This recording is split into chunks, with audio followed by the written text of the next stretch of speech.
হে everyone, আজকে আমি সিএনসিতে design কীভাবে বানাই দেখাবো। সিএনসির ডিজাইনগুলো এই যে আমি কাঠের মাপ নিতেছি। ফার্স্টে মাপ নেওয়া লাগবো, এই যে 5 ফুট। আর ওর দিকে আছে 23 ইঞ্চি, ওইটা 23 ইঞ্চি বাদ দিব আমি। 23 ইঞ্চি আছে দেখেন, এই যে 23 ইঞ্চি 2 ইঞ্চি বাদ দিব। এখন আমি কম্পিউটারে নিয়ে আসলাম, কম্পিউটারে ডিজাইনটা চালু সফটওয়্যার চালু করলাম। চালু করে আমি ক্রিয়েট নিউ মডেলে মারমো, সাইজটা দিলাম, সাইজটা দেওয়া ছিল আমার। এরপরে ওকে মেরে দিলাম, খুলে গেল।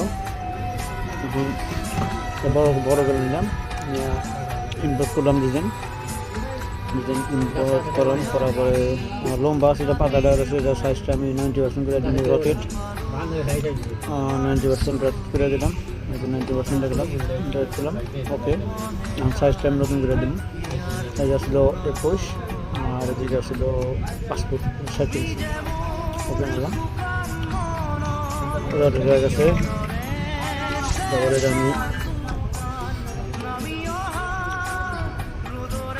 ক্লাব 9 মেরে মিডিল করে দিলাম। এখন আমি এমএমটা করবো, করতে আমি এমএম দিব। আমি এটা আমি এমএম করে ডিপ করতে হবে দিন।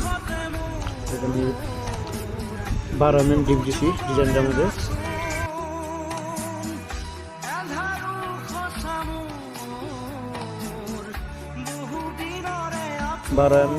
ডিপ দিয়ে আমি টেস্ট করে দিলাম।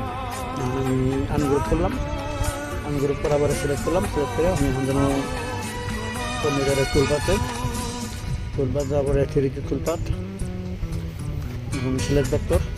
তারপরে এটা আমি অফসাইড দিন, অফসাইড দিয়ে এটা আমি মিডিল দিয়ে মানে কারণ বাইরের সাইড থেকে কাটা হবো। আর আমার কলটা লাগানো আছে সেমি বালমাস। তারপরে মেটেরিয়াল সাইজটা দেখুন, এই যে 12 mm আছে। ওকে,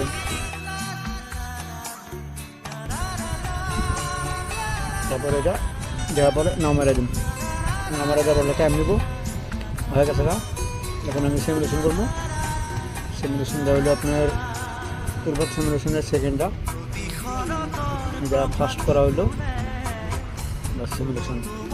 মেশিনটা কীভাবে কাজ করতে হবে আপনার এইভাবে কাজই করবো। চারিদিক থেকে আস্তে আস্তে গাইতে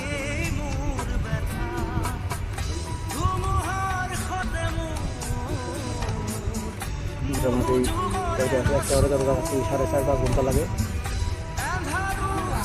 ক্লিয়ার। এখন ডিজাইনটা আপনার করে দেখাবো, দেন কী বানিয়েছে।